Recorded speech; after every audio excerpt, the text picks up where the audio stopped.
Hello ma'am I say kuno yore my farm da ado ma'am I say yo baga irani say nang da na director ba ko ado ai akoi yum manaki ni ne ma da koi han ji su sum han sum phi ta hem tam da sum ta hal le ba ko ado ma'am ado sa ke ta bani ado ko je su thora kani ke di hai ma su bazar sa kani ke di hai ba ko ai ga pun sa se na di hai bani ba ko ado ma'am I sa lu ke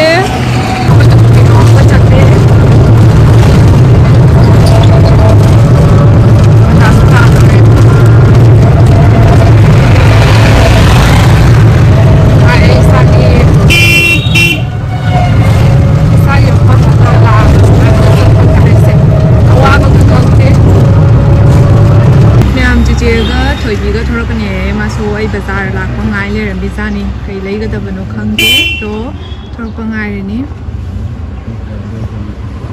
thor ki tre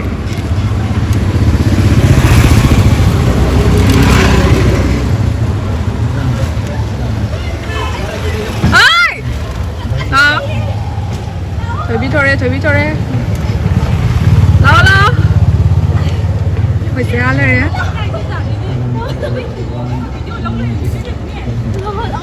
tất tay tung một lại ra ai có kia cái này thì người ta đi ngon đi blogger ni theng ai yak paga ni ni customer oi na oi re ai rani simara thain ke tau pani ba ko ase ni sida ai na me lai da sana bira ai ha che ta yam na ra da oi real da na te shu phajara mi na ngani se yam phajara ni ina mi ga phajara la ko ni ba ya khani san spray la ai gi lai ba asa tom do lo sen ja sana sa do đó cái sắc tay kia hát ra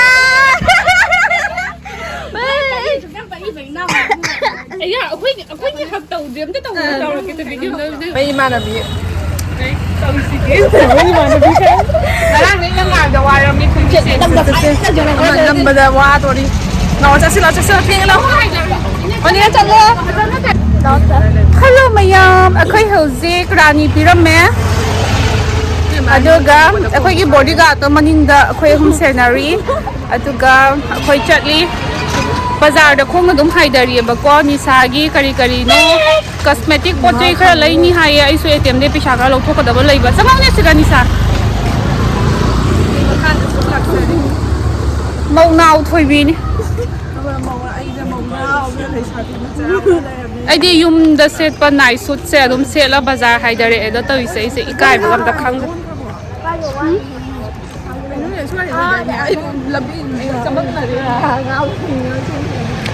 nang ani lang phajai ya real da na te shu phajai ba phone da gi ne picture da gi di kari nang kai lai dui no kram dukan da han chang dui no o lan tho doi khare lo pe thoi bi da wa khare lo nang nang da ba ai gì vậy sao nhỉ tàu gì đâu đi ra cần sự bay về ngồi phiếu chứ không được về phiếu về ngồi lý hồi rồi nó đi rồi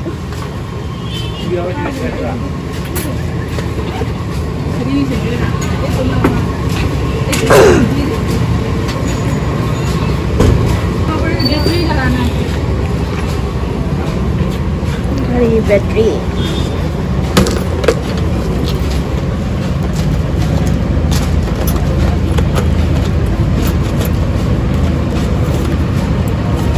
cái đầu nó lâu rồi nó cho ngoài rồi cả sao tôi nhìn đấy đúng không chứ không nào thôi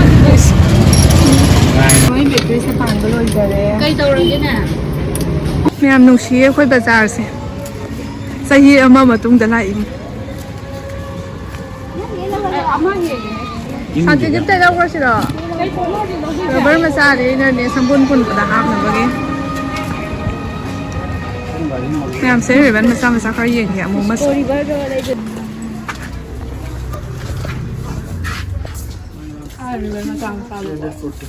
Terima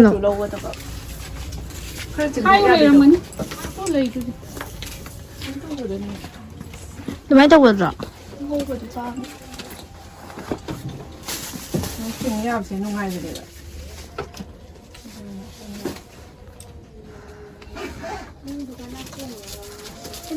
Baby, kung napak pa doon, ay kitong tapi raw ba?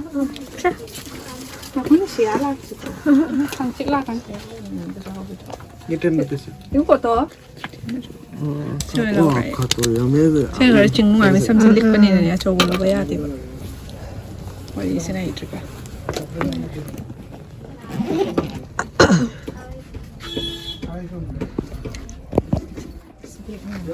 Sige, ko yung police kadya ba color lady.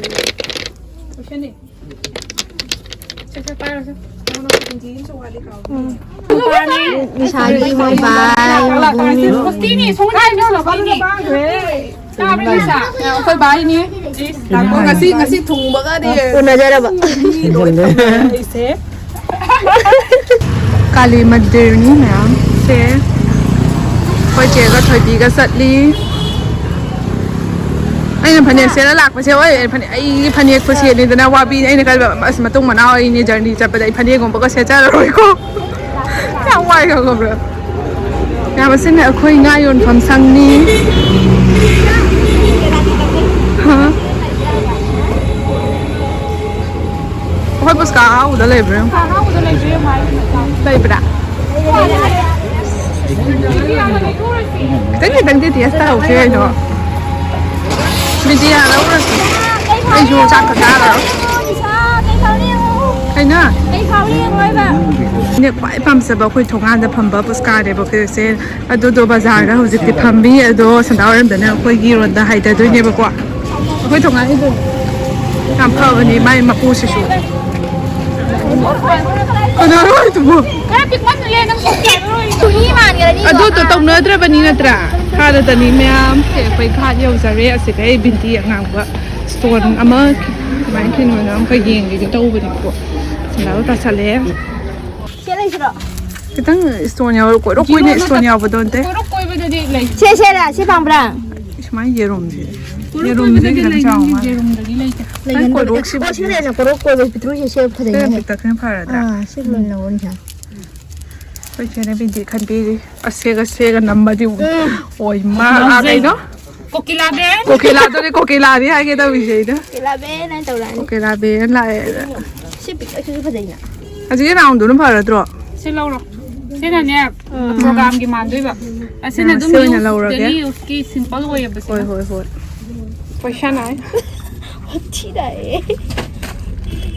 Sakka de wa man na na kujo ko be. làm cái là cái gì cha? Ta bar ka di mo di law ni hai bi ra ka di. Làm luôn rồi. Chắc chắn. Binti ko to. Cái đó bình đi đó. Ay ko am ta hay ko. Basta ka din. Hoi na ba. Color ta same di Kay, kay, kay. ona. Ta alag dilaw.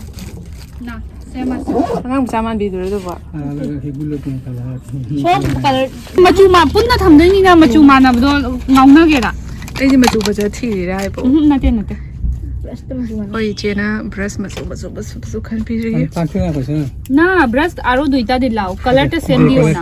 Ke ra me bengali se. Se ani ama lai re da ma su mana da ba ni ka han ga taw bu ni ba ko. Punna color mana bdo thamina di noi masan kok ngauna ni ba. Summi correct. Machuma na da bdo law hai bai na. Do ni ai se. Basta lang. Tu se blue si ma dum law. Purple lam na ro. Ekta purple di law. Triste kayo.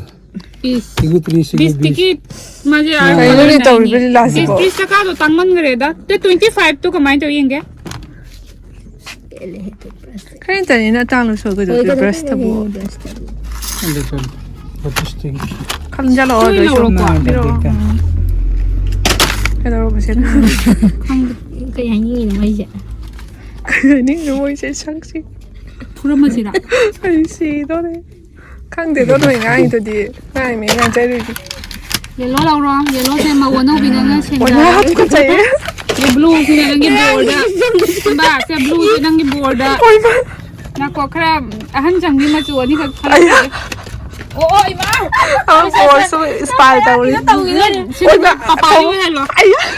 Quái tại hay gì. Wai si de ko ba ba gi Ta ni. pin tên đi nào đây đi đi hello. Se si na ni ne yo hello. Ita Okay. Nó cái xoáy phải lên khăn. Không nghe.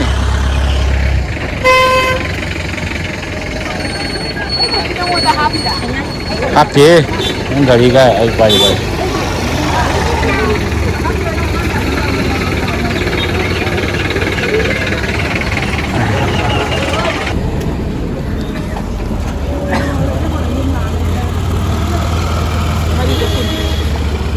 Mari dapat. Try.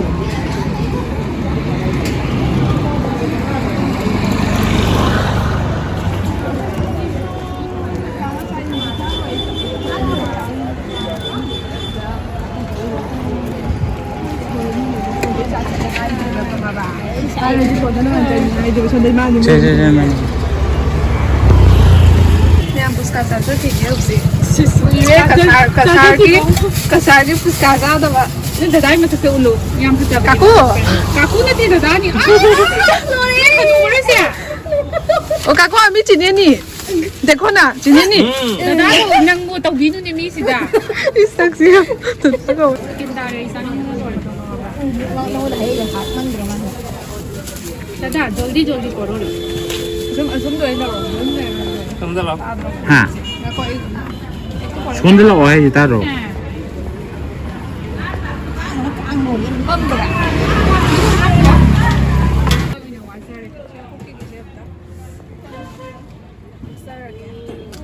우이 오케이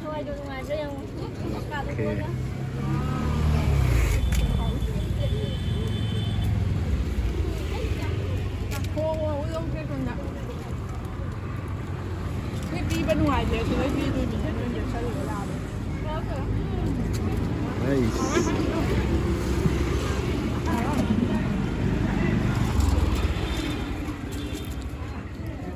có xe chạy thanh này này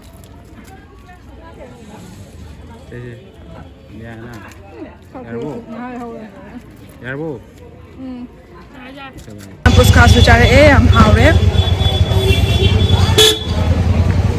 Manipur puska ko puska ini panipuri ne boko puska so ini ko manipuri ke panipuri ga kasar panipuri mahau se khene ye boko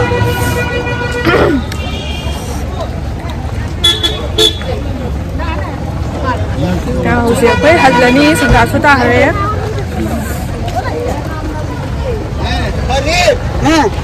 Kami dah Aku item dah kan ada Tapi kadang tu cakro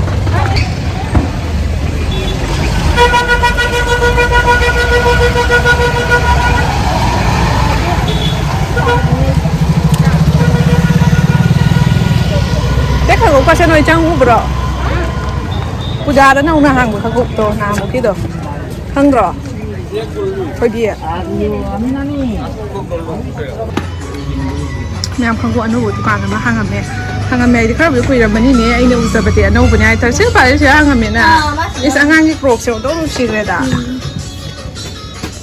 Ôi xì xì đâu nè em tốt đấy hàng thì khẩu cục xì ăn nung xì vậy cái dầu lý anh kia á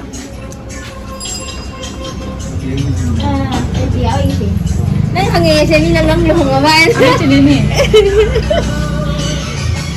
mấy bị áo sẽ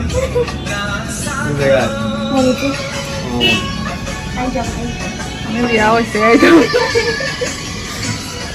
mấy am kalima ini lại ngang tương đẹp thô khỏe thô rồi nè cái thằng anh mà mà sai phải tới những giờ cái những những đứa có lúc khởi sự ngay ngâm chơi với mà xem những mình bên đó rồi đợt sau sẽ thôi đi bây giờ vẫn lên rồi cô làm cái thằng này lên rồi cái giờ nó ra đó ayuk ini tiktok ini sih ayuk lagi thế anh có cái gì phải vào thôi ra đi tập nó thôi là anh muốn nói mà ông nhìn ngâm tôi sẽ để khăng đi vào khờ bà hay yên ngọc khởi bên nhà xuống đất tập gì nha giống như anh này không phải tập khôngตัวตาไว้ที่มันอะไรนี่ใช่ไหม ai đâu ai bro ai ai mình làm mà ai nó có bao nhiêu ai là ai nhiều tụi tây thì nếu mà số này đấy như thế là nó ấy tàu này ấy cái này ấy tàu này ấy cái này ấy cái này cái này una vez que yo tengo que estar guardando eso cái này là cái gì cái này trên được cái cục phải đấy con nào hấp tao nào udah anh muốn đâu udah bà anh ấy cha đi ba một cái gì đó rồi Nisha smile đâu ôi nó không có đây à có cái gì đấy mà được thôi smile đâu bà Cái tao rồi 팔아줘 Thất nào ꯑꯩꯅ ꯀꯞꯀꯅꯨ ꯍꯥꯏꯅ ꯀꯞꯄꯤ ꯈꯣꯠꯄꯤ ꯇꯧꯅꯨ ꯑꯩ ꯀꯌꯥ ꯍꯩꯅꯗꯦ ꯍꯥꯏꯈꯤꯕ ꯅꯠꯇ꯭ꯔꯥ ꯀꯞꯅꯤꯡꯗꯦ ꯃꯤ ꯀꯨꯏꯅ ꯎꯅꯗ꯭ꯔꯕꯣ Vai ra đây rồi.